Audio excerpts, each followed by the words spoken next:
Josué, capítulo de número 6, os primeiros 20 versículos. Jericó estava completamente fechada por causa dos israelitas. Ninguém saía nem entrava. Então o Senhor disse a Josué: saiba que entreguei nas suas mãos Jericó, seu rei e seus homens de guerra. Marche uma vez ao redor da cidade, com todos os homens armados. Faça isso durante 6 dias. 7 sacerdotes levarão cada um uma trombeta de chifre de carneiro à frente da arca. No 7º dia marchem todos 7 vezes ao redor da cidade, e os sacerdotes toquem as trombetas. Quando as trombetas soarem um longo toque, todo o povo dará um forte grito. O muro da cidade cairá e o povo atacará, cada um do lugar onde estiver. Josué, filho de Num, chamou os sacerdotes e lhes disse: levem a arca da aliança do Senhor. 7 de vocês levarão trombetas à frente da arca. E ordenou ao povo: avancem, marchem ao redor das cidades. Os soldados armados irão à frente da arca do Senhor. Quando Josué terminou de falar ao povo, os 7 sacerdotes que levavam suas trombetas perante o Senhor saíram à frente, tocando as trombetas. E a arca da aliança do Senhor ia atrás deles. Os soldados armados marchavam à frente dos sacerdotes que tocavam as trombetas, e o restante dos soldados seguia a arca. Durante todo este tempo tocavam-se as trombetas. Mas Josué tinha ordenado ao povo: não deem o brado de guerra, não levantem a voz, não digam palavra alguma, até o dia em que eu lhes ordenar. Então vocês gritarão. Assim se fez. A arca do Senhor rodeara a cidade, dando uma volta em torno dela. Então o povo voltou para o acampamento, onde passou a noite. Josué levantou-se de manhã seguinte, e os sacerdotes levaram a arca do Senhor. Os 7 sacerdotes que levavam as trombetas iam adiante da arca do Senhor, tocando as trombetas. Os homens armados iam à frente deles, e o restante dos soldados seguia a arca do Senhor, enquanto as trombetas tocavam continuamente. No 2º dia também rodearam a cidade uma vez, voltaram ao acampamento e durante 6 dias repetiram aquela ação. No 7º dia, levantaram-se ao romper da manhã e marcharam da mesma maneira 7 vezes ao redor da cidade. Foi apenas nesse dia que rodearam a cidade 7 vezes. Na 7ª vez, quando os sacerdotes deram o toque da trombeta, Josué ordenou ao povo: gritem, o Senhor lhes entregou a cidade. A cidade, com tudo o que nela existe, será consagrada ao Senhor para destruição. Somente a prostituta Raabe e todos os que estão com ela em sua casa serão poupados, pois ela escondeu os espiões que enviamos. Mas fiquem longe das coisas consagradas, não se apossem de nenhuma delas, para que não sejam destruídos. Do contrário, trarão destruição e desgraça ao acampamento de Israel.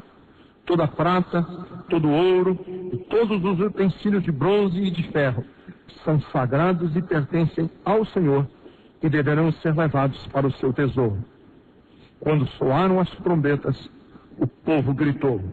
Ao som das trombetas e do forte grito, o muro caiu.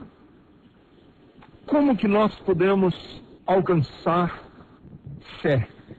Muitas vezes nós não entendemos muito sobre fé.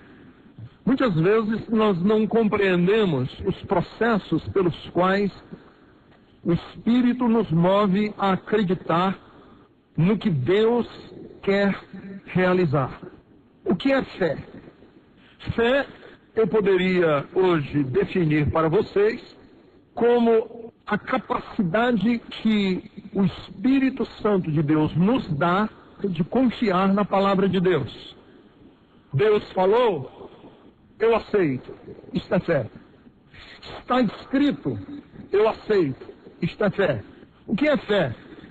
Fé é quando nós somos movidos a descansarmos no caráter de Deus. O que a Bíblia me revelou a respeito do caráter de Deus? A Bíblia me revelou que Deus é bom, então eu descanso, mesmo quando as circunstâncias não parecem. Mas o que a Bíblia me revelou a respeito do caráter de Deus? Que Ele é bom? É bom. Então, se Ele é bom, mesmo que as circunstâncias ao redor neguem, eu creio no caráter de Deus revelado nas Escrituras. O que é fé? Fé é o impulso que o Espírito de Deus dá ao meu espírito para agir naquilo que eu sei a respeito de Deus. O que é fé? É o impulso que o Espírito Santo de Deus dá ao meu espírito para eu agir naquilo que eu sei a respeito de Deus. Então, se eu sei alguma coisa a respeito de Deus, as minhas ações levam em conta aquilo que eu sei a respeito de Deus. Isso é fé.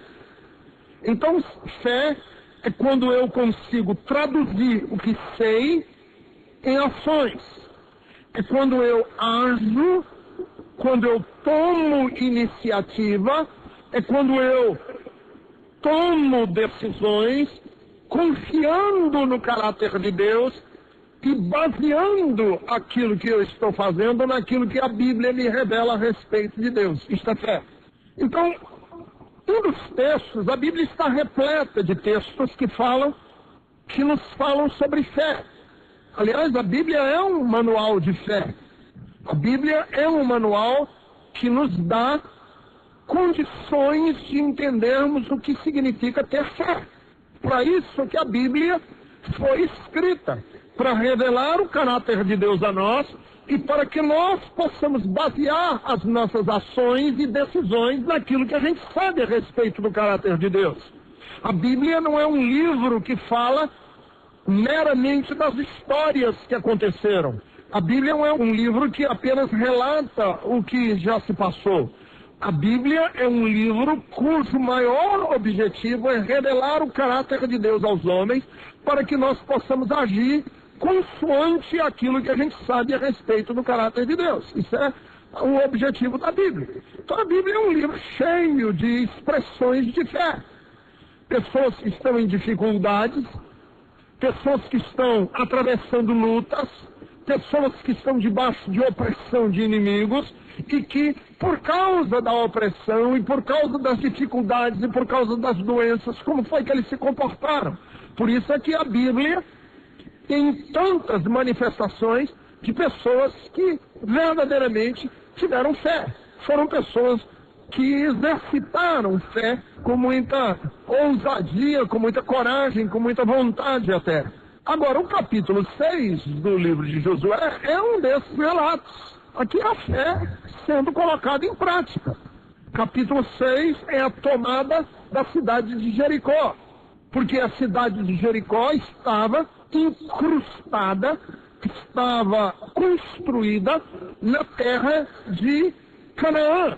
E o povo estava voltando. Vocês se lembram que Israel foi liberto da escravidão do Egito, perambulou pelo deserto durante 40 anos e agora está se preparando para voltar à sua terra. Mas ela está povoada por homens, uma cidade que é hostil a Deus, que é hostil aos princípios de Deus, e o povo quer voltar, e eles não vão deixar. E Deus então dá instruções a Josué, que é o substituto, que é o sucessor de Moisés, de como é que ele pode entrar na cidade de Jericó e tomar a cidade de Jericó.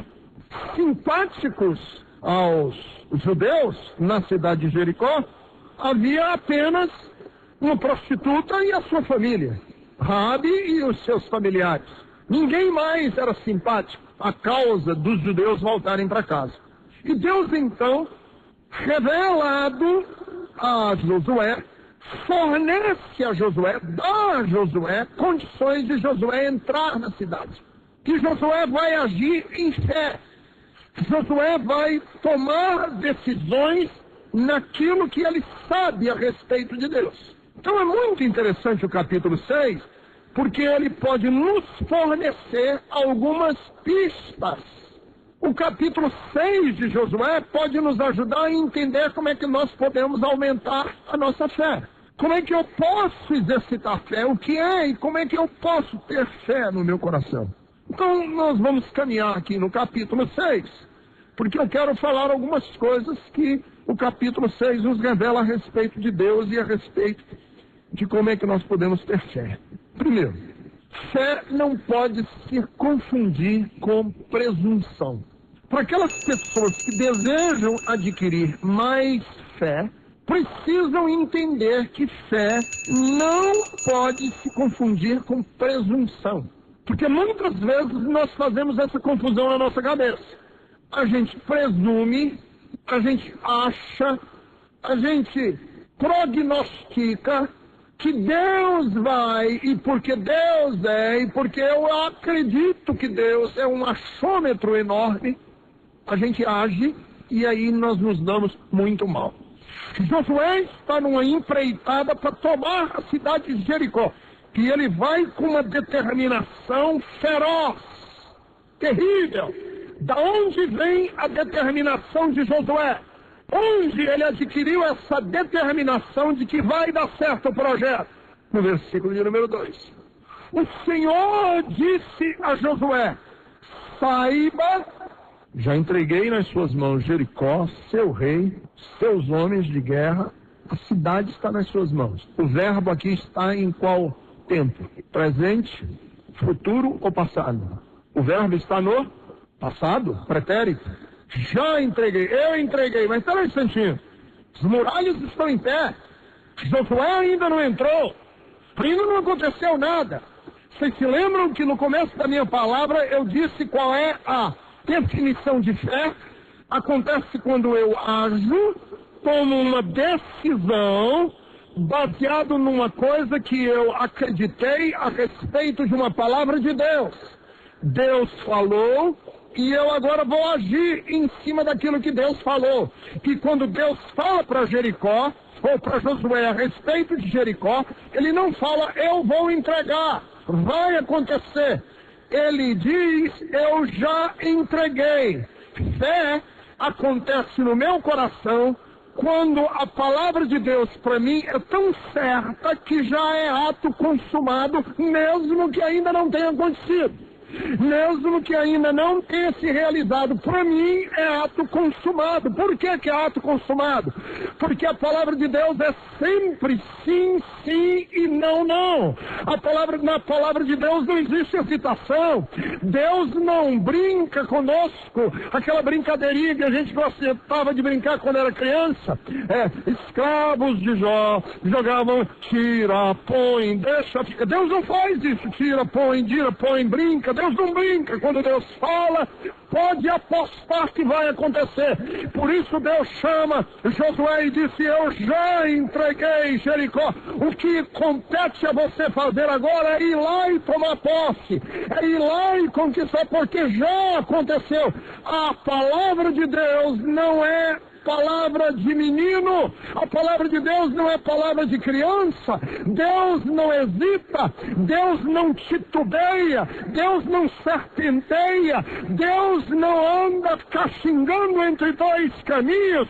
Quando Deus fala, meu amigo, minha senhora, quem quer que seja, pode apostar, porque a palavra de Deus é completamente confiável, completamente confiável. Agora, uma dificuldade que nós temos com a fé é que a gente às vezes confunde a palavra de Deus com as nossas presunções. A gente faz brincadeira na nossa cabeça e a gente tenta manipular a voz interior da minha mente para que ela seja a voz de Deus. E muitas vezes nós nos damos mal porque a gente não sabe se sou eu ou se é Deus. Como é que eu sei? Como é que a gente discerne se foi Deus que falou, se não foi Deus que falou? Aí é que está. É esse o ponto nevrálgico. É esse o fio da navalha. Como é que eu sei se é ou se não é? Da onde que eu tirei essa voz? Da onde que eu tirei essa impressão? Isso é o meu coração que quer ou é Deus que está falando? Sou eu que estou ouvindo vozes porque eu quero muito? Ou será que eu tenho revelação clara de Deus? Por isso é que é importantíssimo sermos íntimos de Deus. Porque quem é íntimo discerne o que outros não discernem. Isso não é algo que a gente aprende em escola, não aprende em culto, é desenvolvido. Quer dizer, há uma espécie de sexto sentido na nossa relação com Deus. Eu digo espécie porque não é um sexto sentido. A Bíblia chama isso de discernimento espiritual. Por isso é que eu digo que é uma espécie de sexto sentido. É aquela capacidade de ser sensível à voz de Deus. Por isso é que oração é muito importante ser feita no quarto com a porta fechada. Porque na oração nós não vamos forçar Deus a fazer nada. Na oração nós vamos aprender a sincronizar o meu coração com o coração de Deus. Para que eu saiba ouvir Deus. Para que eu afine o meu ouvido ao ouvido de Deus. Eu tenho um radinho desses de despertador no lado da minha cabeceira. E ele é bem pequenininho. Esses rádios despertadores, né? Vocês não sabem a dificuldade que é acertar com a estação de rádio. Qualquer pequeno movimento, ela sai da rádio e já entra uma pirata dentro, na faixa. Porque o dial é muito apertado e o rádio é pequeno, eu preciso ser muito sensível no tocar no dial do rádio, porque senão ele sai da estação. Assim é a nossa mente com as coisas de Deus. Como que Josué sabe que a voz que ele ouviu e que disse: Jericó já está entregue nas suas mãos?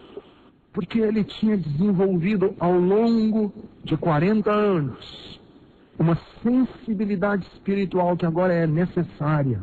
Deus falou comigo. Agora eu sei que Deus falou. Ouvi o que ninguém ouviu. Se lembra que Jesus disse: as minhas ovelhas ouvem a minha voz. As minhas ovelhas ouvem a minha voz. Então, fé não é presunção.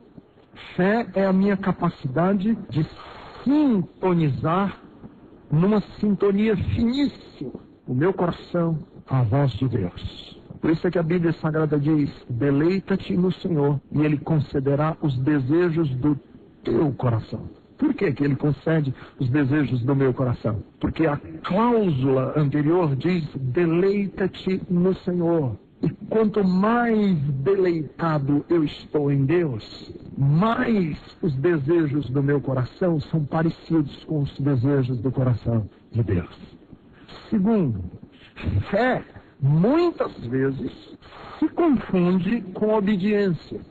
Aliás, biblicamente, fé e obediência são muitas vezes sinônimos. Ter fé é a mesma coisa que obedecer.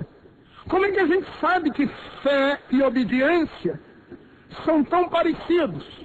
Porque é interessante como Josué, capítulo de número 6, é detalhista. Como que ia ser? Você organiza da seguinte maneira: ninguém grita, não acontece nada durante 6 dias. Vocês vão posicionar os sacerdotes na frente, vão ter um chifre de sofá para eles tocarem, mas agora não.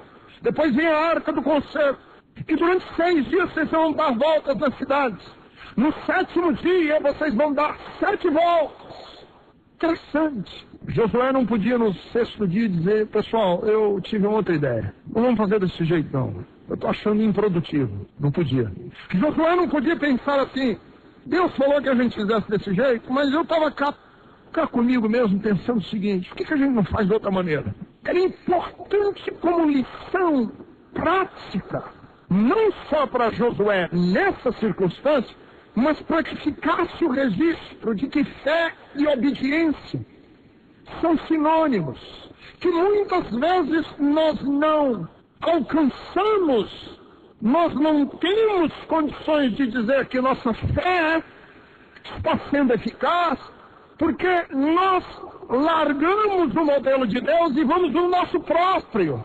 A gente vai na nossa própria intuição, a gente organiza da nossa própria maneira, a gente acredita que é do nosso próprio jeito. Deixa eu dar um exemplo para vocês. Esse programa de rádio, queridos irmãos, nasceu de um desejo assim, muito claro no meu coração, de que Deus tinha dito falou no meu coração. Eu acreditei que era a voz de Deus, que não era meu desejo, que não era minha presunção, que a gente tivesse um programa de rádio que fosse uma pregação de 40 minutos, 35 minutos, 40 minutos. Fui lá na rádio, eu me lembro que a rádio estava começando, os pastores que tinham arrendado, que tinham alugado a rádio, estavam lá reunidos. Eu me sentei com a programadora da rádio e falei, olha, eu queria comprar um horário porque eu quero fazer da seguinte maneira. Eu vou fazer 5 minutos antes, 5 minutos depois, uma palavrinha só de saudação, oração, e eu quero concentrar na palavra, pregar a palavra. A mocinha que estava me atendendo disse, pastor, deixa eu lhe dizer, eu não quero lhe contradizer, mas eu preciso dizer, não vai dar certo. Digo, por quê? Ela disse, deixa eu explicar para o senhor, rádio é um instrumento em que as pessoas estão sempre entrando e saindo, com 1000 coisas para fazer. Rádio não é igual à televisão que a pessoa fica assistindo, ali 40 minutos, 1 hora, 2 horas. Rádio as pessoas estão em movimento. Então, o que o senhor precisa fazer é colocar música e talvez um sermãozinho de 1 minuto, 1 minuto e meio entre as músicas, porque aí as pessoas vão ficar ouvindo música e tal, e aí ouve a sua palavra em 1 minuto, 1 minuto e meio. Eu digo, não, eu vim aqui com uma determinação, eu não quero mudar, eu quero que seja desse jeito. Ela disse, eu estou dando a sugestão. Eu digo, pois vamos fazer a prova, porque eu sei o modelo que Deus colocou no meu coração, que é esse. Vamos fazer essa prova? Ela disse, tá bom, então vamos fazer. Colocamos o programa na rádio, passados aí uns 6 meses que o programa na rádio, 8 meses, ela própria me chamou, a Ione me chamou e disse, pastor Ricardo, deixa eu lhe dizer, eu estava errada, o senhor está certo. O programa tinha que ser do jeito que você falou, não é do jeito que a gente pensa. É do jeito que você falou. Eu digo, não é do jeito que eu falei, é do jeito que o Espírito Santo colocou no meu coração. Tinha que ser desse jeito. Então, muitas vezes, querido, a gente não entende essa coisa da obediência, porque nós somos desobedientes. Nós vamos fazendo da nossa própria maneira. A gente vai atropelando os processos de Deus. A gente vai fazendo como a gente quer. A gente ouve o pastor dizer uma coisa na igreja e a gente diz assim, isso é legalismo, eu faço do meu jeito. A gente tem aquela coisa de Deus, mas daqui a pouco a gente não faz mais. Deixa eu dar um exemplo para vocês.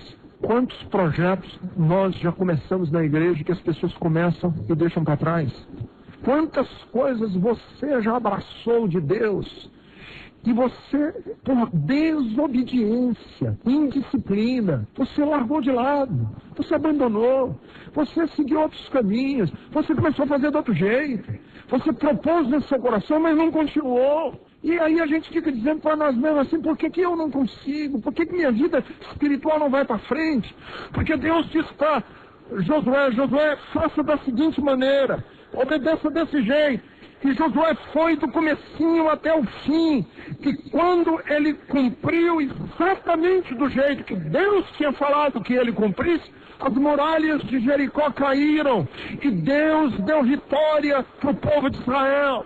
Como que nós podemos entrar no projeto de Deus para as nossas vidas? Tem que fazer direitinho, do jeito que Deus nos ensinou. Por que Deus nos ensinou dessa maneira? Porque o essencial da fé é nós crermos na palavra, é nós acreditarmos naquilo que Deus falou. E quando a gente obedece, é porque nós estamos achando que o nosso jeito é melhor do que o dele. E a parte essencial da fé é não acreditar que o jeito de Deus é o melhor e não o meu. Terceiro, fé precisa ser exercitada. Se nós queremos ter fé, nós precisamos exercitar a fé. Vejam que no versículo 3, Deus chama Josué e diz assim, marche ao redor da cidade. Versículo 3 ainda, faça isso durante 6 dias. E o restante do texto estão todos no imperativo. Faça, vá. Porque fé é um fato, mas fé também é um ato. É possível você ter fé como um fato, mas se você não conseguir traduzir fé em atos, ela é inútil. Para mim, o melhor exemplo que eu tenho de fé como um ato, uma ação que se concretiza, é a mulher do fluxo de sangue. Eu já vivo dando o exemplo dessa mulher. Mulher do fluxo de sangue. Ela tinha uma hemorragia ginecológica, tinha um sangramento, talvez alguma inflamação no colo do útero, que ela perdia sangue. Há 12 anos se arrastava essa doença, esse mal-estar. As implicações físicas para essa mulher eram seríssimas. Porque uma mulher que tem um sangramento ginecológico há 12 anos, fisicamente, ela está anêmica, debilitada, mas na cultura de Israel, pior eram as implicações sociais, porque uma mulher com menstruação, era considerada cerimonialmente impura. E essa mulher não podia conviver, ela não podia apertar as mãos das pessoas, ela não podia se relacionar socialmente há 12 anos. Aí o texto da palavra de Deus diz que ela ouviu falar de Jesus e creu. Por que eu sei que ela creu?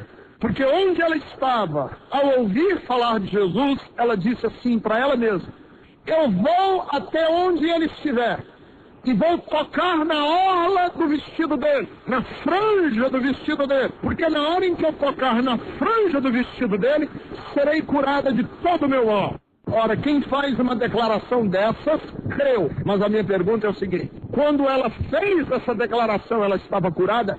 Não, estava doente. Quando ela terminou de falar o que ela falou, ela estava curada? Não, ela estava doente. Para essa mulher ser curada, ela precisou sair de casa, enfrentar a indisposição social e arriscar-se tocar em Jesus. Porque ela, cerimonialmente impura, não podia tocar no homem. E por isso a Bíblia Sagrada diz que ela foi por detrás de Jesus, doente.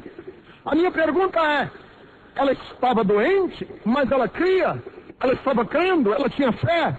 Tinha, mas estava doente. Ela foi por detrás de Jesus, estendeu a mão, ainda doente.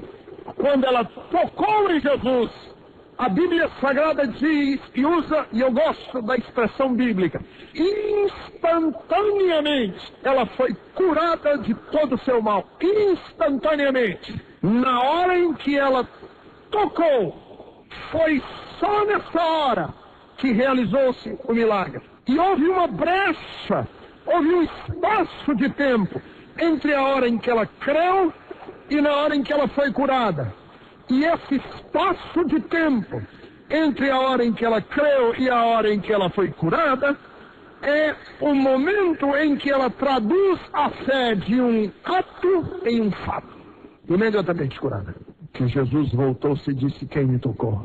A multidão disse, os discípulos estavam ao redor e disseram: Senhor, que pergunta. Isso é uma multidão te empurrando. Então empurra, que tremendo. Muita gente está te tocando. Jesus disse: não, foi um toque diferente. Foi diferente, porque eu senti que de mim saiu poder. E voltou-se e a mulher, tremendo, revelou tudo para ele. E Jesus disse: vai, livre desse teu mal. E a mulher saiu curada. Por que eu estou dizendo isso? Porque Deus disse para Josué: vá para a cidade de Jericó. Mas se Josué estivesse lá na casa dele de braços cruzados dizendo assim: puxa vida, que palavra linda, hein? Nossa, eu criei tanto naquela palavra, foi uma bênção para a minha vida. Não, mas que coisa linda. Quando Deus fala é muito maravilhoso. Vamos reunir aqui um grupo para a gente discutir aquilo que Deus fala com a gente. Vamos tecer mais essas coisas. Ainda hoje Jericó estaria em pé. Você sabe por que Jericó caiu? Porque Josué saiu de casa, organizou-se e fez e agiu. Por isso é que todo sermão, toda mensagem tem que ter duas dimensões. O sermão tem que ter a proclamação e tem que ter o ensino. Por quê? Porque a proclamação gera fé e o ensino gera obediência. E a nossa caminhada com Deus precisa das duas coisas. Quando eu falo de Jesus e do amor de Deus, e que não existe Deus igual, e que Deus é maravilhoso, isso cria em nós fé, vontade de obedecer a Deus. Mas quando eu ensino que você tem que perdoar o seu irmão, que você tem que ser bom, que você tem que gostar de dar, que não é um peso para ninguém trazer 1 quilo, ou um alimento não perecível, 1 litro de óleo. Quando eu ensino isso, eu não quero que você diga assim: que coisa linda, o pastor falou coisas tão maravilhosas sobre óleo, e sobre trigo, e sobre farinha. Que coisa, não é lindo quando ele fala sobre isso? Eu não quero que você ache isso lindo. Sabe o que eu quero? Você vai lá na sua despensa, pegue 1 quilo de farinha e traga. Que você traduza aquilo que você sabe lindo a respeito de Deus em atos, em perdão, em misericórdia, em compreensão. Porque é muito interessante a gente falar das coisas de Deus e se encher de entusiasmo e falar que Deus é bom e a gente continuar de braços cruzados, vendo a nossa família indo para o inferno, o nosso lar se desfazendo, nosso coração sendo carcomido de um câncer que é pior do que o câncer físico, que é o câncer espiritual. Quarto, fé não se preocupa com reputação. Cá entre nós. Meio ridículo, não foi? O que Deus mandou Josué fazer? Pense comigo se não foi ridículo. Você pega os sacerdotes, isso é se preparando para a guerra. É como se eu fosse lá no exército aqui, dissesse assim, deixa eu explicar aqui para vocês como é que nós vamos fazer. Os pastores Mário, Eliel e Ricardo Gondim vão na frente. O general lá vai dizer, você está ficando louco. Então, pensando o quê? Quando você ouve Deus, às vezes parece meio ridículo. Por isso é que eu não gosto muito quando pessoas vêm às igrejas gravar culto. Você faz o apelo, aí vem uma pessoa e fica gravando a pessoa orando aqui na frente. Corta só um pedacinho e mostra na televisão. Fora do contexto, fica meio esquisito. É como se você, sem me conhecer, visse um dia eu dialogando, conversando com a minha família na mesa da minha casa. Fica meio esquisito. Preciso conhecer. Você tem intimidade. Certas e determinadas palavras que o namorado diz para a namorada, fora do contexto do amor e da paixão, são ridículas. Por isso é que o Fernando Pessoa escreveu aquele poema, né? As cartas de amor são ridículas. Toda carta de amor é ridícula. Pega uma carta de amor de duas pessoas que você não conhece e leia para você ver. Os homens ficam todos melosos de um negócio assim meio esquisito, as mulheres ficam... É esquisito. Às vezes a gente fica meio preocupado com a nossa reputação. Fica meio preocupado com o que o outro vai pensar. Se eu disser isso, se eu fizer dessa maneira... Imagine o semblante de Noé, quando ele estava pregando por mais de 100 anos que viria uma grande inundação com o juízo de Deus, e não vinha. Imagine Abraão, quando ele disse para Sara que ia caminhar em direção ao Monte Moriá para um sacrifício que ele não tinha nem cordeiro, nem carneiro, nem nada.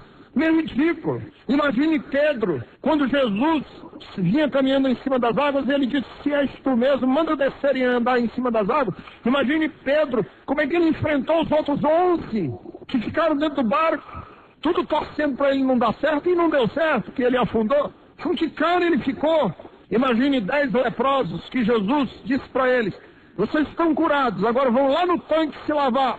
E eles ainda com lepra, caminhando em direção ao tanque, e as pessoas dizendo assim, mas onde é que vocês estão indo? Estamos indo lá para o tanque se lavar porque Jesus disse que a gente vai ficar curado. Quer dizer, às vezes a fé exige que a gente jogue fora a nossa reputação. Eu confio em Ti, ó Deus, e não vou ficar com vergonha daquilo que eu vou fazer ou deixar de fazer. E, aliás, eu não tenho vergonha, inclusive, das consequências de eu acreditar em Ti. Eu confio em Ti. Aí a pessoa diz assim, você está dizendo que confia em Deus. E se não der certo? Você diz assim, se não der certo não tem problema, eu continuo confiando, porque Deus continua o mesmo. E o que você considera dar certo e o que eu considero dar certo, não é necessariamente o que Deus considera dar certo. Por isso eu vou confiar nele. Mas com que cara você vai ficar não interessa. Vocês se lembram dos 3 jovens hebreus que estavam lá diante da estátua de Nabucodonosor? Que Nabucodonosor fez uma estátua, mandou todo mundo se curvar e adorar, e 3 rapazes não se dobraram diante da estátua do rei. E o rei disse assim, eu vou matar todo mundo que não se dobrar. Eles disseram, não vamos, pode matar, mas a gente não vai se curvar diante dessa estátua. O rei mandou acender a fornalha 7 vezes mais quente do que estava, jogou os rapazes, e antes de jogar os rapazes dentro da fornalha, ele disse assim, olha, eu sou Nabucodonosor e eu posso jogar quem eu quiser dentro dessa fornalha. E quem é o Deus que pode livrar você da fornalha? Vocês vão dar vocês a última chance de vocês se dobrarem diante de mim. E um dos 3, Sadraque, Mesaque e Abednego, um dos 3 levantou a voz e disse assim, Sua Majestade, fique certo de uma coisa, o meu Deus pode nos tirar dessa fornalha de fogo, mas eu quero lhe dizer o seguinte, se ele não tirar, nós não temos reputação para defender, não. Se ele não tirar, saiba o Senhor que nós continuaremos não nos dobrando diante da tua estátua e diante da imagem que você fez. Quer dizer, a gente joga fora a nossa reputação. Quem? Fé caminha de mãos dadas com paciência. 6 dias o povo caminhou, nada aconteceu. Sinal nenhum, evidência nenhuma, só uma voz. eu já entreguei Jericó na mão de vocês. Só isso. Eles saíram marchando, deram uma volta, 2 voltas, 3 voltas. E eu fico imaginando que tem sempre aquele grupo que fica murmurando: essa igreja nada acontece. Cadê? Se Deus é Deus, cadê os milagres? As coisas aqui não acontecem. Jericó intacta, Josué caminhando, os sacerdotes caminhando. Não veja, só muito blá blá blá e cansaço. 6 dias que a gente tá nesse negócio aqui ridículo de rodear essa cidade. Esse cara é um bobão, esse Josué é um tolo, é um ingênuo.